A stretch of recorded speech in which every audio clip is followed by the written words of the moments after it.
Planet yang berbeda memiliki pendekatan berbeda terhadap para pemain, dan planet Aquamarine adalah planet pertama yang terjadi. Sebelumnya, sebagai pemain, ia pada dasarnya mengecek dan tidak melakukan apapun. Sekarang dia memiliki perspektif yang berbeda, dia merasa bisa menemukan sesuatu yang lain. Aku telah membuat organisasi kriminal kehilangan semua basis sekunder mereka, sehingga jumlah pemain yang bergabung dengan mereka akan jauh lebih sedikit, dan mereka mungkin menyadari kerusakan yang disebabkannya. Hanya membayangkan betapa marahnya pemimpin mereka akan membuat Han Xiao bahagia. Han Xiao menyalakan laptopnya dan melihat-lihat informasi melalui Darknet. Keberadaan pemain telah diperhatikan oleh banyak organisasi, penduduk asli planet Aquamarine terkejut dengan kedatangan mereka. 6 bangsa mungkin akan segera bergerak, yang akan menunda perang ekspedisi, tetapi itu masih lebih awal dari kehidupan aku sebelumnya. Han Xiao menyipitkan matanya. Perang yang terjadi sebelumnya memberinya keuntungan dan kerugian, keuntungan karena para pemain belum tumbuh cukup kuat, dan ketika 6 negara meledak dalam perang habis-habisan, dampaknya akan minimal, yang mengurangi faktor-faktor kebetulan. Dengan kekuatan Six Nations, selama para pemain tidak ikut campur, mereka akan benar-benar menghancurkan organisasi kriminal. Karena campur tangan Han Xiao, jalan cerita utama perang antara Six Nations dan Criminal Organization akan segera memasuki klimaks, sebelum para pemain bahkan memiliki cukup kemampuan untuk bergabung ke dalam cerita. Kantor Pusat Western Capital, Divisi 13 Star Dragon. Gu Hui, Wakil Ketua, dan pimpinan Divisi 13 berkumpul di ruang rapat rahasia. Gu Hui menekan tombol di atas meja, dan pintu dan jendela tertutup sepenuhnya. Semua perangkat pengawasan kehilangan fungsionalitasnya. Gu Hui memasang tampang serius saat dia membagikan dokumen kepada semua orang di pertemuan itu. Dokumen tersebut memiliki perangko otorisasi dari pejabat tertinggi, yang berarti informasi ini sangat rahasia. Itu adalah informasi pengamatan orang-orang Inhum. 5 hari yang lalu, rumor tentang keberadaan orang-orang Inhumans mulai menyebar melalui Darknet. Setelah diselidiki, itu dipastikan benar. Dokumen menyatakannya dengan jelas. Orang-orang Asia telah muncul dan menyebar di setiap benua seperti virus. Mereka muncul entah dari mana, dan asal-usul mereka tidak diketahui. Dari informasi yang kami temukan di Darknet, orang-orang Inhuman memiliki karakteristik berikut. Gu Hui menyatakan informasi yang mereka miliki tentang para pemain, yang mirip dengan apa yang dimiliki organisasi kriminal. Mereka tahu bahwa para pemain menghilang seketika, tidak akan mati, dan satu poin lagi. Melalui pengamatan kami, kekuatan rata-rata mereka tidak tinggi. Tingkat ancaman diidentifikasi sebagai rendah. Petik 2. Jika kita tidak menekan fenomena ini, itu mungkin menyebar seperti penyakit dan menyebabkan bencana, kata satu orang. Gu Hui mengangguk dan berkata, pejabat tertinggi telah memberi kita perintah mereka. Menghubungi orang-orang Inhuman ini sekarang akan menjadi prioritas kami. Petik 2. Bagaimana dengan ekspedisi? Persediaan dan pasukan kita sudah disiapkan. Kita bisa pergi ke Andrea kapan saja. Petik 2. Para atasan tingkat tertinggi telah mencapai kesepakatan dengan para pemimpin negara lain untuk menghentikan sementara ekspedisi. Pertama-tama kita harus memahami situasi fenomena tidak manusiawi ini, itu memiliki potensi ancaman yang lebih tinggi. Gu Hui mengetuk meja, dia memindai semua orang dan berkata, minta orang-orang kita untuk membawa kembali beberapa orang Inhuman. Juga, bersikap ramah, kita tidak tahu apa-apa tentang asal mereka. Petik 2. Beberapa agen kami sedang menyamar di Andrea. Haruskah kita memanggil mereka kembali? Kata kepala operasi lapangan. Tidak perlu, biarkan mereka mengambil lebih banyak kecerdasan. Kami memiliki tenaga kerja yang cukup, kata Gu Hui. Ketika kita memiliki kesimpulan tentang ini, mungkin para pejabat akan mencari bantuan dan jawaban dari peradaban galaktik. Ketika tingkat rata-rata pemain menjadi lebih tinggi, tindakan mereka membuat dampak yang lebih besar dan menarik perhatian organisasi. 6 negara, Vagrants, Darknet, dan banyak organisasi keuangan besar semuanya memperhatikan fenomena tidak manusiawi. Mereka telah mengirim orang-orang mereka untuk menghubungi orang-orang Inhuman ini dengan berbagai pendekatan. Beberapa ramah, dan beberapa tidak. Pengecualian adalah organisasi kriminal, mereka menangkap sejumlah besar pemain di Andrea, yang memaksa pemain di desa pemula meninggalkan desa lebih awal.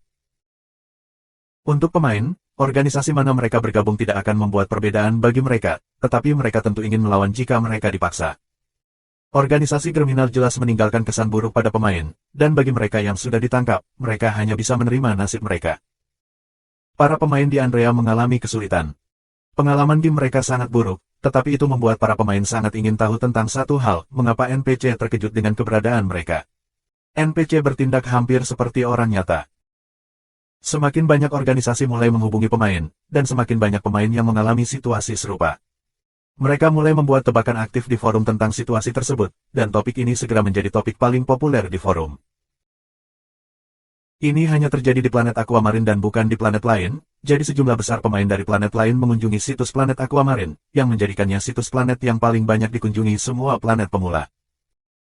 Ada ratusan posting baru setiap detik, popularitasnya sangat tinggi. Semua jenis spekulasi muncul. Teori yang tampaknya paling mungkin dan diterima adalah teori Electrolux, tetapi pengembang game tidak memberikan respons apapun. Pemain hanya bisa membuat tebakan acak, beberapa di antaranya cukup di luar kotak. Kami benar-benar menjalani reinkarnasi untuk menaklukkan dunia baru bagi para dewa kami, nomor seri A12651 yang melapor untuk tugas. Omong kosong, kita pasukan bumi untuk menaklukkan dimensi alternatif, dan kita memiliki misi terhormat di tangan kita. 798 ruang angkasa dari Asosiasi Bumi. Komandan Blackie sedang menunggu untuk ditempatkan. Kemenangan adalah milik bumi. Petik 2. Kamu semua salah. Bumi hanyalah ilusi. Ini sebenarnya kenyataan. Petik 2. Kalian anak-anak terlalu naif. Ini semua adalah bagian dari rencana tetua. Petik 2. Ini menandai langkah pertama dominasi Skynet atas umat manusia. Suatu hari, semua pikiran kita akan terkunci dalam permainan. Petik 2. Salam Hydra. Komentator sebelumnya salah. Aku pensiunan prajurit perang klan tahun 1999. Kalau dipikir-pikir, itu adalah zaman yang benar-benar gelap. Petik 2. Kakek di atas ini pasti memiliki tubuh yang kuat, bermain game full dive VR di usia tua. Spekulasi konyol ini menjadi lelucon yang menjadi tren di seluruh forum. Dalam gambaran besar, organisasi yang menghubungi pemain dengan hati-hati bermanfaat. Lebih mudah bagi pemain untuk memilih tim atau organisasi untuk bergabung, kecuali pemain di Andrea yang terus ditangkap. Han Xiao mengikuti situasi.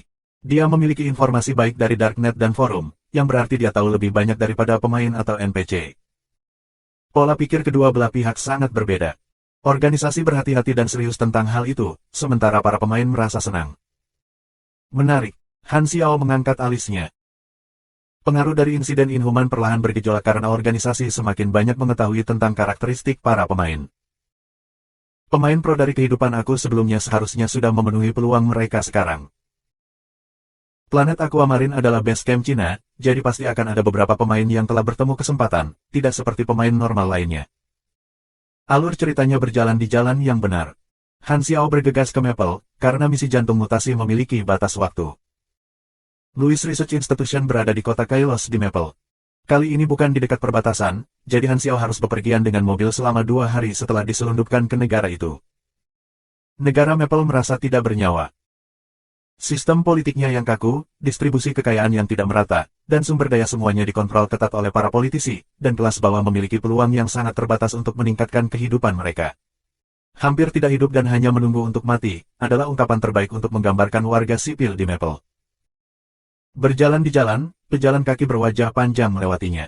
Han Xiao menggosok wajahnya. Dia merasa bahwa wajah yang percaya diri dan tampan seperti itu tidak cocok dengan keadaan orang-orang di jalan. Han Xiao mengubah wajahnya lagi dan bahkan mengenakan kacamata. Dia yakin tidak ada yang bisa mengenalinya. Bangunan lembaga penelitian Louis sangat tinggi dan perak, yang cocok dengan tema teknologi. Orang-orang di gedung itu semua mengenakan mantel putih, seolah-olah mereka khawatir tentang orang lain yang tidak tahu bahwa mereka sedang melakukan penelitian teknologi. Seorang resepsionis berjalan kepadanya dengan senyum sopan segera setelah dia masuk. Hai, apakah kamu memerlukan pengantar ruang lingkup bisnis Louis Group Companies? Han Xiao mengangkat koper logam di tangannya dan berkata, aku punya hati dari makhluk yang terinfeksi virus kematian. Salah satu peneliti kamu mungkin tertarik. Petik 2. Silakan tunggu sebentar, aku akan memberitahu atasan. Resepsionis wanita itu membimbing Han Xiao ke sofa dan pergi. Louis Research Institution menerima proyek penelitian luar, jadi selalu ada pelanggan yang datang berkunjung. Han Xiao duduk di sofa dan mengamati lingkungan aula. Itu dibangun dalam bentuk bola, yang membuatnya terlihat seperti aula hotel. Setelah beberapa waktu, 2 orang yang mengenakan perban berjalan masuk. Han Xiao mengangkat kepalanya ketika dia mencium bau darah. Duo, superhero, yang ia temui di zona terlarang. Orang-orang ini menyelamatkan beberapa tim penjelajah, mungkinkah tim itu berasal dari Louis Research Institution? Sepertinya mereka gagal dan terluka parah. Han Xiao mengangkat alisnya tetapi tetap diam karena mereka tidak mengenalinya. Yang Dian dan Ned frustrasi. Tim eksplorasi yang mereka coba selamatkan adalah milik lembaga penelitian Louis, dan itu adalah lembaga penelitian Louis yang mempercayakan mereka dengan misi penyelamatan. Setelah Han Xiao pergi, mereka beristirahat sejenak dan mulai mencari dengan hati-hati. Akhirnya, mereka menemukan target di lembah tempat tim eksplorasi kehilangan kontak. Namun, semuanya telah terinfeksi oleh virus kematian dan telah bermutasi. Taji tulang tumbuh di tubuh mereka, dan mereka telah berubah menjadi binatang buas gila. Tidak ada cara untuk menyelamatkan mereka lagi. Pemimpin tim eksplorasi telah mampu mempertahankan sebagian kecil kewarasannya. Dia memberi keduanya koper logam dan mengatakan kepada mereka bahwa itu berisi bahan penting yang bisa menciptakan obat untuk virus kematian. Dengan rasionalitas yang tersisa, ia meminta agar mereka membawanya kembali ke lembaga penelitian. Keduanya tidak punya pilihan selain meninggalkan tim eksplorasi yang tidak dapat disembuhkan dan meninggalkan zona terlarang dengan koper. Mereka diserang oleh kawanan binatang buas dalam perjalanan keluar, dan mereka melindungi koper dengan tubuh mereka. Mereka beruntung lolos dengan koper yang tidak rusak, tetapi mereka penuh luka. Yang Dian dan Ned menyeret tubuh mereka yang kelelahan ke pesawat dan sampai pada Kailos dengan perasaan yang menyedihkan. Mereka tidak bisa menyelamatkan tim eksplorasi dan siap disalahkan oleh lembaga penelitian, karena mereka merasa tidak memenuhi kepercayaan yang telah diberikan kepada mereka. Seorang pria dengan kacamata dan tampak seperti seseorang dari posisi tinggi berjalan keluar lift dan berlari menuju duo dengan wajah penuh harapan. Pahlawan, kamu telah kembali. Dia terdengar sangat ramah.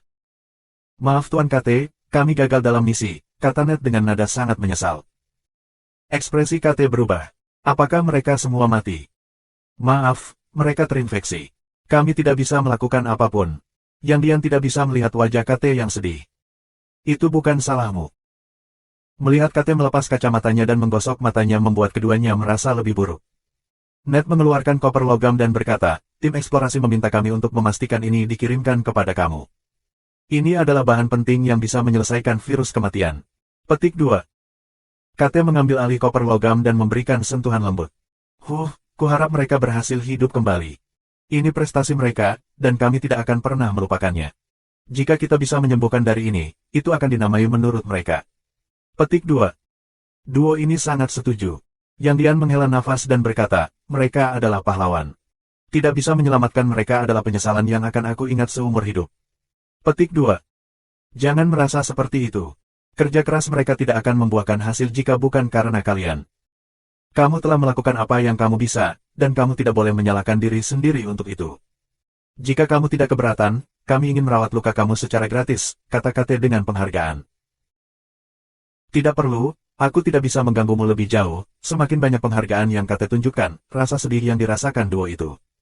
Mereka menolak undangan itu dan berjalan dengan punggung lurus. KT mendorong kacamatanya dan menyaksikan keduanya pergi.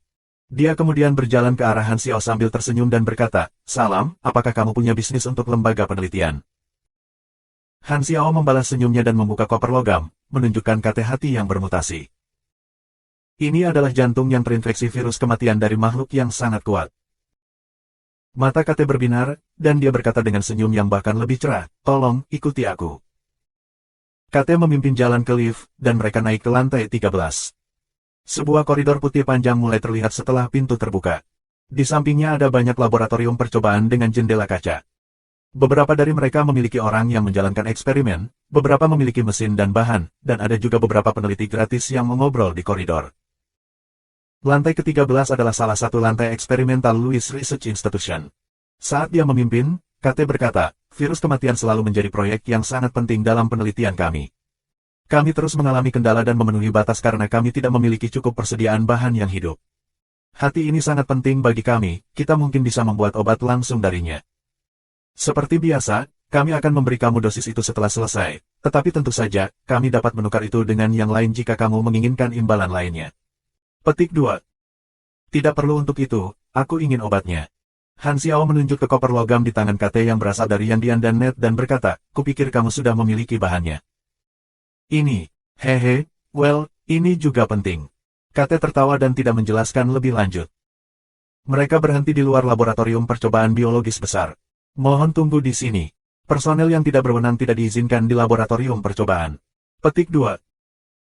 Han Xiao memberikan koper itu kepada KT, yang kemudian berjalan dengan kedua koper dan berbicara dengan seseorang yang tampaknya menjadi pengawas laboratorium percobaan.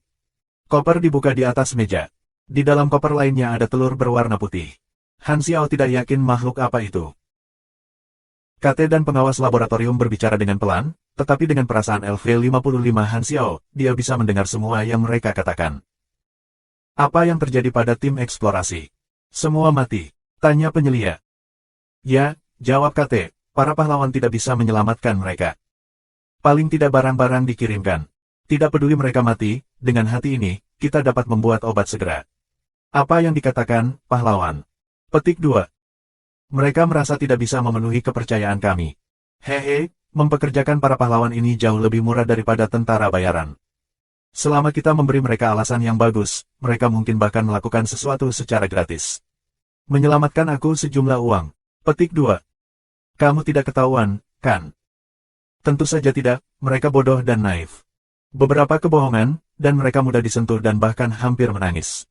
Pahlawan yang disebut ini adalah yang paling mudah diyakinkan. Sedikit pujian dan penghargaan akan membuat mereka kehilangan akal sehat. Mereka berpikir bahwa mereka melakukan hal yang sangat terhormat ketika mereka pergi. Aku hampir tertawa. Petik 2. Jangan menyinggung para pahlawan ini. Lakukan yang terbaik untuk membangun hubungan yang baik dengan mereka. Petik 2. Jangan khawatir, aku memberi mereka kesan yang baik. Jika ada hal-hal berbahaya, kita masih bisa menemukannya. Mereka tidak akan menolak kita selama kita memberi mereka alasan yang bagus. Petik 2. Han Xiao menunggu dengan tenang tanpa mengubah ekspresinya. KT menyelesaikan pembicaraan tidak lama setelah itu. Dia kembali keluar ruangan dan berkata dengan senyum sopan, dibutuhkan 1 hari untuk membuat obat. Jika kamu tidak keberatan, kami dapat menyediakan ruang bagi kamu untuk beristirahat, dan obat akan diberikan kepada kamu segera setelah selesai. Petik 2. Oke, Han Xiao tidak keberatan. Mereka naik lift ke lantai perumahan, dan Han Xiao diberi ruang tamu. KT menyebutkan beberapa area yang dia tidak diizinkan masuk dan menemukan alasan untuk pergi. Han Xiao memeriksa kamar untuk kamera dan menemukan 2 dari mereka, jadi dia mengeluarkan laptopnya dan meretas ke dalam sistem, mengendalikan kamera di kamarnya, dan mengaturnya menjadi satu lingkaran. Dia kemudian meretas ke dalam database lembaga penelitian tanpa ragu-ragu untuk melihat proyek penelitian mereka. Elementary coding sudah berada di level tertinggi. Keahliannya dalam meretas bisa membuatnya melalui sebagian besar firewall di planet Aquamarine, kecuali untuk 6 negara, organisasi kriminal, inti dari gelap jaring, dan beberapa organisasi besar lainnya. Lembaga penelitian kecil tidak bisa menghentikannya sama sekali. Dia masuk dengan mudah tanpa memicu alarm, dan dia bisa menghapus jejaknya setelah itu, sehingga tidak ada yang bisa mengetahui bahwa dia pernah meretas ke dalam sistem. Dia membuka file proyek lembaga penelitian, dan nama muncul di layar. Ramuan kadal hijau, steroid banteng liar, ekstraksi cakar guntur, patogen batu plak.